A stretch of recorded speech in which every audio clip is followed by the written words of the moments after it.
Hi, everyone. We're back with another episode of Fertility Docs Uncensored. I'm one of your hosts, Dr. Abby Eblen from Nashville Fertility Center. And today I'm joined by my enchanting and engaging co-host, Oh, Dr. Susan Hudson from Texas Fertility Center, hello. and Dr. Carrie Bedient from the Fertility Center of Las Vegas. How are you guys doing? Hey, We are great. good. Well, we were just talking a minute ago. We hadn't seen each other in one room for a while, and so just last weekend we all gathered together for a meeting in Salt Lake City. We had a blast. I We had so had a much great time, fun. so much fun. I had a great time seeing you guys, and we were laughing about. We were headed to dinner one night, and this hotel that we were staying in was this kind of an old, kind of crown jewel of Salt Lake City, beautiful hotel called the Grand American. And so we were trying to kind of cut through the hotel and kind of get to our eating place a little bit more easily. But Susan's husband, we were trying to get him to help us, show us the way. We thought he knew the way, and we had a little bit of trouble. Can Okay, you so narrate that? I will narrate. Okay, so inside this hotel, they have this beautiful courtyard that looks like it belongs in a fairy tale. It's beautiful, All green, lit up huge with trees, Lots lights of fairy lights. everywhere, fairy lights everywhere. So we were all drawn in the moderately cold temperatures to go into this courtyard. Well, we get in the courtyard and then we can't figure out how to get out of the courtyard because when we And this went was to the before dinner. We'd not was had before anything dinner, to drink or no anything. alcohol was No involved. alcohol was point. involved. And so we kept on walking up to all these doors and there were no handles on the doors. And my very sweet husband was kind of leading our pack because we were just following. Because we were all talking a mile a minute and not really Yeah. paying a whole lot of attention to anything else that was going on. Like we had gone outside to take a picture because we very rarely get pictures of the three of us together. And we looked over and we're like, okay, it's cold out here. Let's go back in. And we couldn't figure out how to get back in. So we couldn't finally figure out how to we get back in because there were no handles on any of the doors. Yes. And so my very sweet husband sees somebody walking inside the hotel, has them come and open the door, and they grab the door and open it. Well, in Texas, building code is that to get outside, doors have to swing out to the outside. So if you're inside, doors go out to the outside. So if there's an emergency, you don't have people running up against a door and then you can't open it because people are there. Well, unfortunately, and that holds in Texas, except for really, really old buildings that get grandfathered in. So either Utah is not concerned about those building codes, or this. Well, it is Utah and not Texas, so yes. So we were stuck in a beautiful fairy-like courtyard because we couldn't figure out how to push a door.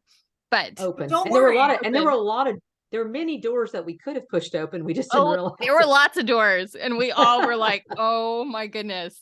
We felt. Don't worry, we're doctors. How many Aggies does it take to screw in a light bulb? It was definitely one of those moments. Yeah. Well, the other thing that we learned while we were at this conference together is that the three of us should not be seated next to each other in any kind of important event at all, because we're constantly like writing notes to each other and talking. And one of us would say something and then the other two would both piggyback on. Like but it felt good. It kind of made me feel like when I was back in high school and I was hanging out with my pals, It was fun. It's kind of fun. It we is. Didn't gang up. We weren't cliquish. We didn't gang up on anybody or anything. We didn't make fun of anybody. We were more than happy to have people join us. That's right. That's right. True story. We were inclusive. So we're also bad influences. So in this episode, we have several questions about tubal issues. So we're going to spend the episode today kind of just answering some tubal questions that patients have, that listeners have. I'm sorry, I keep saying patients. Listeners have. Absolutely. All right. We'll start with this one.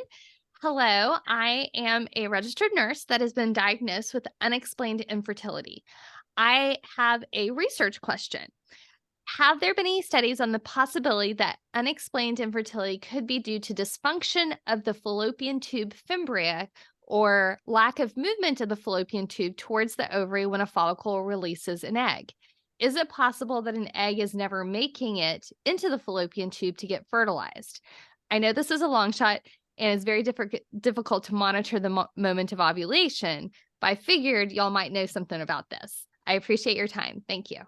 I think that would be a fabulous study if somebody could do that. Because, I tell patients, it's like you've got the egg. If you think about it, this little microscopic one cell egg is released out into the body cavity. And somehow the fimbria, which I say is almost like a vacuum cleaner, it has to roll over the ovary and find the egg and suck it up into the tube.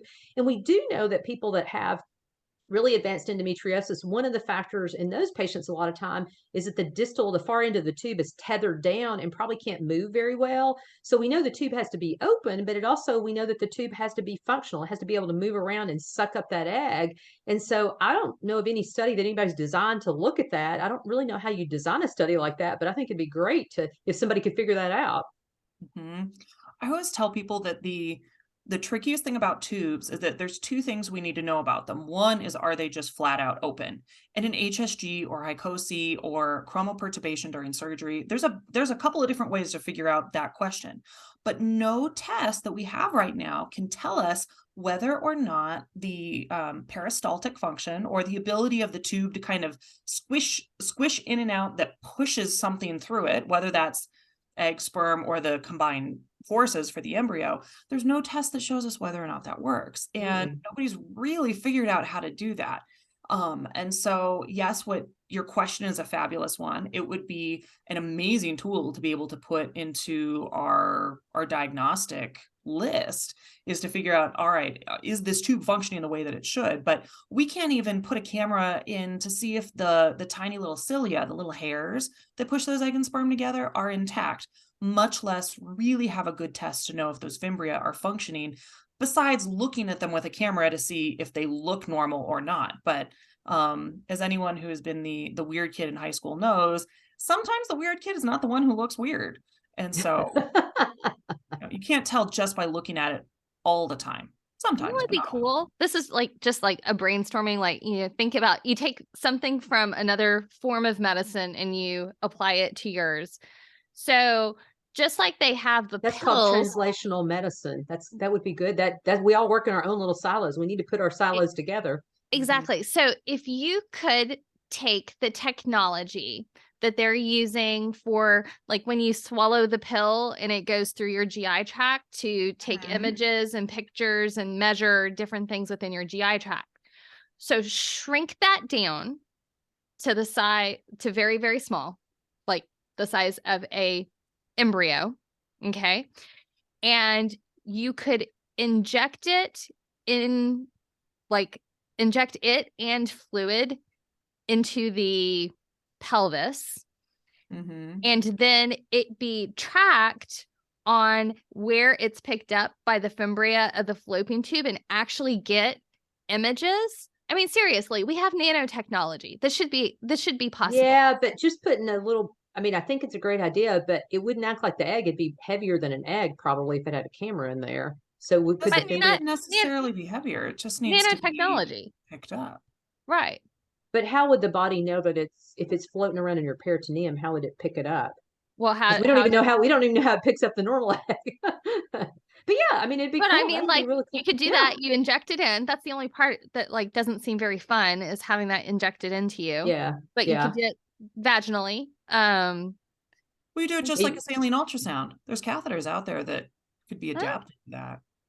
You do it like a saline ultrasound. You go in, you angle it towards the tube that you want. Oh, I was thinking of it having to go up and over, but even if you could get it to go through the tube, you have it go through the tube at the time of ovulation, when the hormonal environment is such that it's going to more heavily expose towards the side that the egg is getting released on. That's a thought. Interesting. Yeah, and it's too bad there's not some sort of tracker for the egg, something that the egg could absorb, so you could track the egg in the body and know that it's about to be released. Yeah. Yeah. Ooh, interesting. It'd be a cool study. It would be cool. Great ideas. Yes. Okay, here's our next one. Hi, I am very new to assisted reproduction. I've so appreciated your podcast for helping explain some of the gritty details and touching on very sensitive subjects. I am curious of your experience with nulliparous women who had voluntary sterilization. She did at the age of 33, felt 100% convinced that children were not for her, despite absolutely loving children, but abiding by the love to give back mantra. I made this very permanent decision when she was in an abusive relationship. It wasn't until this relationship ended that I went to therapy to figure out my disconnect with her own family and rooted in childhood emotional neglect. Through healing, her world entirely changed. She's now 36 and has an amazing partner, and it suddenly hit her that she wants to have children. She says, I've really, through this, read the baby decision, and it has only confirmed my change in mind. I'm still grieving the choice I previously made and attempting not to beat myself up for making the best choice at the time, but I now feel utterly saddened and terrified that I've ruined this not only for myself, but for my partner. I have a consultation next month and just feel so stuck in regret, self-blame, and anxiety over what I don't know. She has no known fertility issues, regular cycle at 28 days, but she and her partner could still have issues. My state is a mandated state, but of course that doesn't apply because I chose to have my tubes removed, so this decision will cost us a small fortune. Time is ticking, and I wonder if it's just too late, as I don't want to be pregnant any later than 39. Can you help patients in this situation? Absolutely. Yeah. I mean, we see people like that a lot, people that have had other children and then had a tubal ligation, a little bit different than your story, but yeah, absolutely. We see men that have had permanent sterilization. We see women that have had permanent sterilization. You can do tubal reversals, although in this day and age, more and more people tend to go toward IVF just because it's a quicker route to pregnancy. Great news is you're 36. You probably still have a good number of eggs, and your eggs are still of good quality. So absolutely. And, I think I wouldn't put additional pressure on yourself and say, I have to do this by age 39. I mean, I know you want to do it by then, but give yourself a break. You've had a tough time of it. And I think, being in the abusive relationship that you were in, nobody would fault you for making the decision that you did. I think that was a really honorable decision if you thought you were going to bring a child into that situation. So, none of us can change the past. I just look forward, and I think the future is really bright for your reproduction. And I think the day of women, it being very, very, I mean, I would say in my career, I've seen more men get voluntary sterilization without having children than women. But I think more women now are getting voluntary sterilization, especially considering recent law changes and things like that. I think it is becoming more in vogue and a trend. It is a big decision. It is absolutely a big decision. And, just like all other big decisions in life can change. And sometimes you need to change your tact. And the good thing is that there is an amazing technology, IVF, that makes it so that we can bypass those tubes, and that even though, yes, it is a permanent situation, we can work our way around it. And, just like you said, you need to get everything checked out, see how the sperm are, check out your eggs, but chances are you're going to be very successful. I would rather have a patient with tubal factor any day over diminished ovarian reserve when it comes Absolutely. to like That's the right. ease of success. We're excited when we have tubal factor. Man-made causes of infertility are usually the easiest ones to overcome. That's right. You made the right decision for yourself. That's something to be celebrated. And I agree with what the others say, and stop necessarily throwing roadblocks in your own way. Like age ain't nothing but a number. And I would encourage you to do something sooner rather than later, so we get the best possible chance we can. But that doesn't even mean that you have to get pregnant right now. It just means, hey, let's maybe get some eggs out right now and think about, do you want to make embryos? Do you want to leave them just eggs? But just give yourself the option. And that's really all you need, because you may have a change of heart and decide, no, I don't really want kids. And that's okay. Life changes. It's all right. Good stuff. All right. Our next one. I had my first child in 2018 and became pregnant in January 2019. It was an ectopic pregnancy. Left tube ruptured and removed.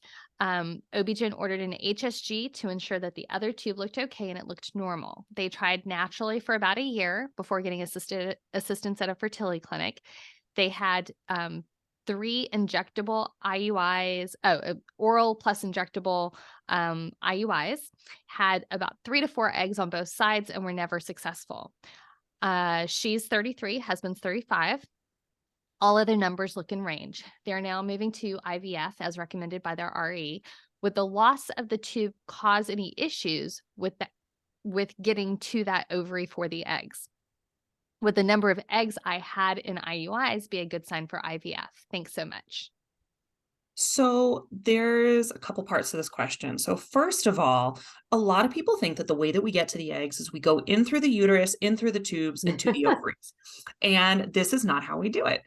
We take a much more direct route, because when you think about the ovaries, most people have this vision of they are locked firmly in one position in the body and they are anchored to the tubes, and that's the end of the story. Well, in reality, there's a lot more movement that happens. And so when the eggs start to grow big, particularly during an IVF cycle where you're looking for a whole bunch of them, it weighs the ovary down, and the ovary falls into the lower part of the pelvic bowl, such that we go in with an ultrasound in the vagina, and we can see that the ovary is usually sitting right there. Or with a couple of relatively straightforward manipulations, we can get the ovary and the ultrasound right next to each other, so that the needle goes straight through the vaginal wall, directly into the ovary, sucks that fluid out, and then the egg goes through the tubing and gets passed off to the embryologist. So having a missing tube has, fortunately, not much to do with anything when we're talking about doing a retrieval. So please don't worry about that, because we weren't going to use it one way or the other. And frankly, the absence of a bad tube is a really nice thing, because it means that it's not going to cause problems for us in the future with having lots of fluid or toxic chemicals, toxic fluid that's within there that's going to impair our ability to have that little embryo implant successfully. So don't worry about the absence of the tube. And probably the bigger question is that other tube damaged? Is there fluid in there? And does that one need to go also before you do implantation in order to improve your success rates? But she did have a normal HSG. It was normal in HSG. But she did have a normal HSG. Yeah. So yeah. And it may not be entirely normal just because the dye goes through. I mean, it's the best test that we have, outside of surgery to assess the tube. Just because the dye goes through doesn't necessarily mean it's a perfect tube, though. And that may be part of the reason why it's taken you, why you've not been able to get pregnant. As to the other part of her question, I do think it's a good sign that you've had a good follicular response for your IUI cycles. It sounds like you were pretty prolific, and that's good. The one thing I do want to mention is that, and I'm not really concerned about this for your specific case, but for people who have had salpingectomies or the removal of a fallopian tube, know that there is some cross vascularization, so blood supply for the fallopian tube and ovary, that in some cases we can see when people have had fallopian tubes removed, that sometimes they may have less ovarian reserve on there because they may have taken a little hit on the vascular supply when the fallopian tube was removed. It doesn't always happen. It's just something that we know sometimes does, and it is something that your doctor should be watching for. One big positive too I would want to mention is you've had a baby. I mean, we know you've had 2 pregnancies and you've had a baby. So I do think there's some benefit to, I don't know if it's just you have good eggs and you're going to do better, but I do think people that have had babies before tend to do better with IVF. I think also some of it may relate to the fact that when you're pregnant, a lot of your blood flow, about 40% of the blood flow goes to the uterus. I think the uterus becomes more vascular. I think the ovaries become more vascular. And I just seem to believe, and I don't have a lot of science behind this, but just what I've observed anecdotally, when I'm retrieving eggs, even women that don't have a lot of eggs, those eggs tend to do pretty well. They tend to be more mature. They tend to come out more easily. And so I think your age and the fact that you've had a baby before are huge positives. I mean, you're in the highest group in terms of success rate. So I think there's a very good chance you'll do really well. All right, our next one. Hello, ladies. I'm 33 with a history of ectopic pregnancy treated with methotrexate at the age of 26. After 6 months of trying to conceive unsuccessfully, they had an HSG at age 32, which showed a dilated left tube. The ectopic was on the left. Started IVF, and after 2 retrievals, had 6 good quality PGT-A euploid embryos cryopreserved. RE has given her 2 options: repeat the HSG and do a saline sono to assess the tubes in uterus to determine if I need a referral to surgery, or 2, directly schedule laparoscopy with my OB to look at my tubes in uterus. I am conflicted. Which would you recommend? If in doubt, take it out. Yeah, absolutely. I was around in the days when we used to go in and try and fix tubes. And one of the things that I learned from that was even the best surgeon sometimes, you just hate to go in surgically and go, well, there's a little scar tissue, we'll take it out. And then 3 months later, you assess the tube again and it's blocked again. So then the onus is on you to go back in and take it out. You don't need your tubes. You've got great embryos, take it out. There's no reason to hang on to it any longer. Agreed. Cold steel cures. Good stuff. Right. Next one. I'm 36 with a AMH of 1.4, FSH 9.1, AFC 12. Found to have tubal blockage, treated with lysis of adhesions to open, but then suspected hydrosalpinx. Had laparoscopy to treat, but doctor performing did not see the hydrosalpinx end left tube. They've been through 3 egg retrievals, first 2 cycles using a high-dose antagonist protocol, third cycle doing a mini-stem protocol. Each cycle yielded 8 to 11 eggs with 7 to 10 fertilized. Can only grow 1 day 6 or day 7 embryo per cycle. Thankfully, all have been euploid on PGTA. Recently failed implantation of day 7 embryo. What would you recommend for the next steps? Desired family planning is 2 children. Only have 2 times day 6 2 times day 6 embryos. They have Yes. 2 day 6 embryos. Embryos left. Thank you for the show. It has been a beacon of hope. It's a lot of information. That I mean, a day 7 embryo is, when they implant, they're great, but they're more likely to not implant because it took them longer to get to where they should have been. And so oftentimes that'll tell you something about the underlying quality. And like I said, it's not like if you have a day 7 embryo that turns into a baby, your kid's going to make C's for the rest of their life. It just means that there's a lower likelihood that it's going to work. You know, knowing you want 2 kids and that it's been a struggle to get there, I would probably think about doing some more retrievals to give yourself a little bit more wiggle room. The numbers of eggs that you seem to be getting, the fertilization rates, those seem totally normal. The blast rates are within kind of an expected range, given that your numbers are okay, but not amazing. So I would probably consider doing another retrieval and bank a few more embryos if you have that ability. It doesn't sound like she's had an evaluation of the lining of the uterus. So I would definitely recommend a saline ultrasound. Make sure there's nothing interfering with good, healthy implantation. But day 7 embryos tend not to be as strong. I know that in our practice, when we have day 7 embryos, especially if they're hatched, we tend to put them in with extended progesterone exposure. So like a day later than we would normally do an embryo transfer. So those are some of the other things to consider. Well, and I think if you do another cycle too, it sounds like, I think she said she'd had 2 cycles. Is that right? Mm-hmm. I think with each cycle, 3 cycles. Well, and maybe there's not a lot of tweaks, but I just think with every cycle, there's little tweaks that we make, and that may help a little bit too. So yeah, I'm with Carrie. I think it's probably time to do another cycle. Yeah. And if she really and truly had that hydro, it may be worth just following up and looking again. And even if they can't easily see the tube, because some of those tubes are just rubber cemented in place and they are really hard to see, even just blocking that tube. Mm-hmm. If they can't remove it, that can be okay. Just block it so that fluid doesn't go in. Essentially doing a tubal ligation on that side. Yeah. All right.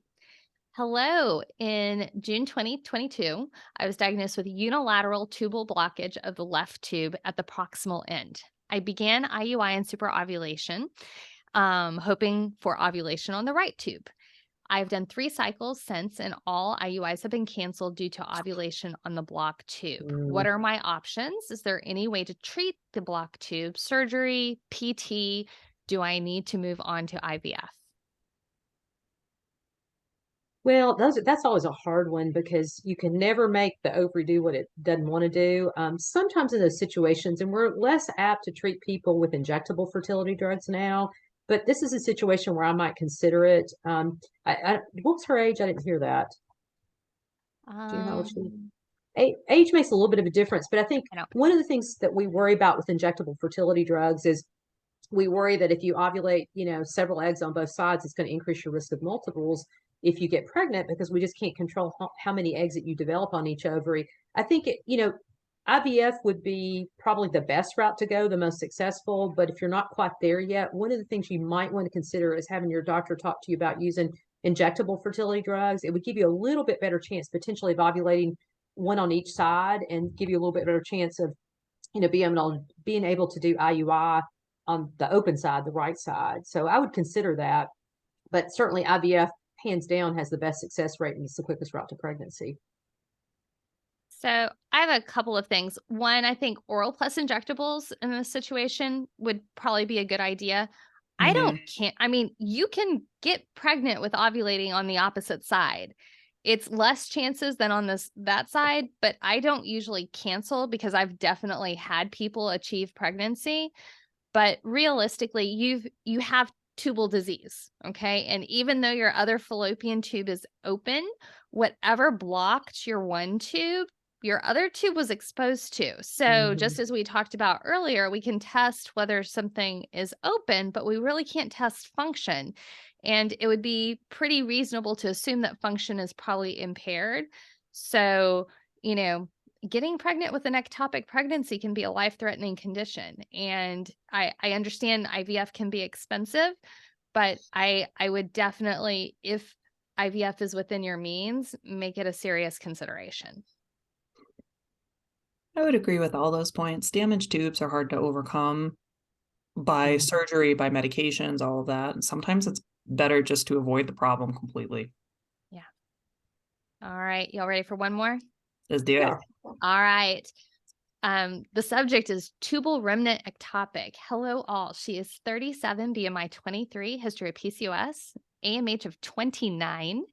Ooh. Woo, yeah. Husband's age 33. Semen analysis has pretty normal, but a little bit less motility.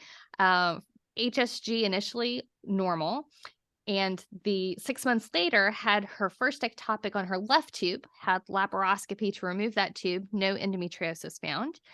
A couple months later had a saline ultrasound and everything was normal. And then a couple months later got pregnant with letrozole and Avidral IUI. Second ectopic in the remnant of the left tube, ovulated on the right side. We are heading towards IVF. Any reason specifically why I had a tubal remnant ectopic? What are your recommendations? Thank you for the work you are doing.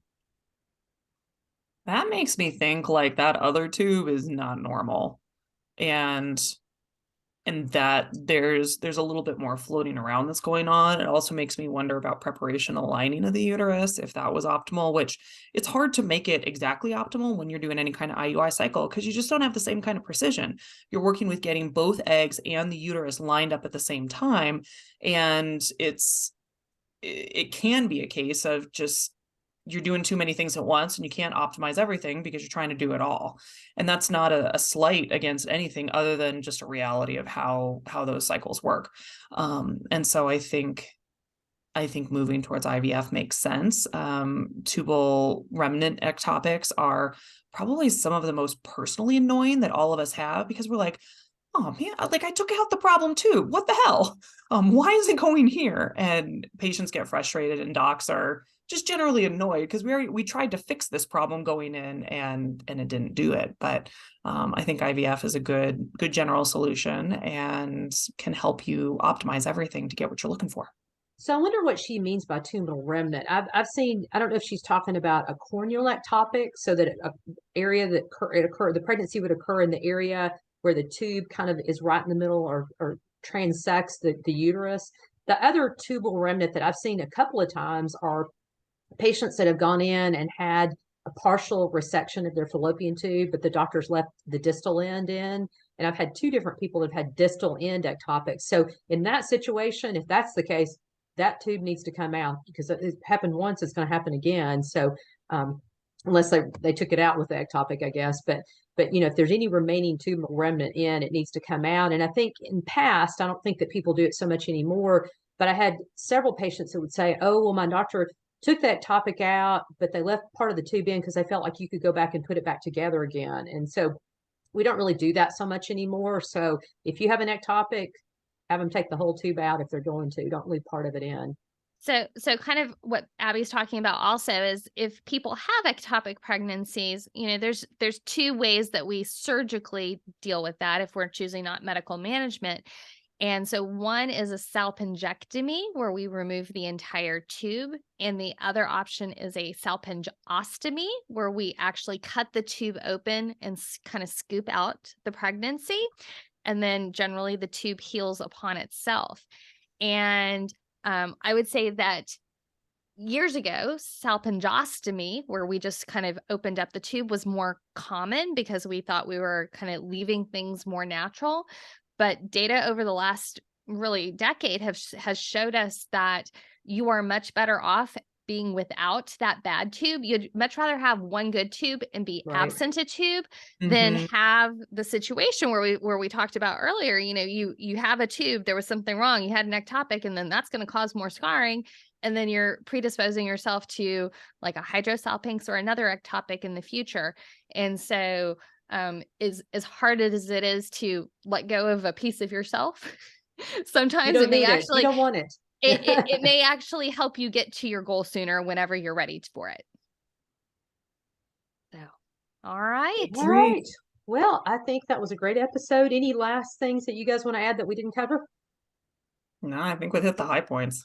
Yeah, that was a lot of tubal information. It was good. It was good. It covered a big range, everywhere from IUI to IVF to ectopics. So, all right. Well, to our audience, thanks for listening, and tune in next week for more. Also, be sure to subscribe and leave a review in Apple Podcast. We'd really love to hear from you. We're also on Instagram, Facebook, and YouTube. Be sure to follow and subscribe and to stay updated on all things fertility. You can also visit fertilitydocsuncensored.com to submit specific questions that you have about infertility. All questions will be answered on the podcast anonymously on our Ask the Doc segment, so don't hold back. We love episode ideas, so let us know what you're thinking and what you want to hear. As always, this podcast is intended for entertainment and is not a substitute for medical advice from your own physician. We'll talk to y'all soon. Bye. Bye. Bye.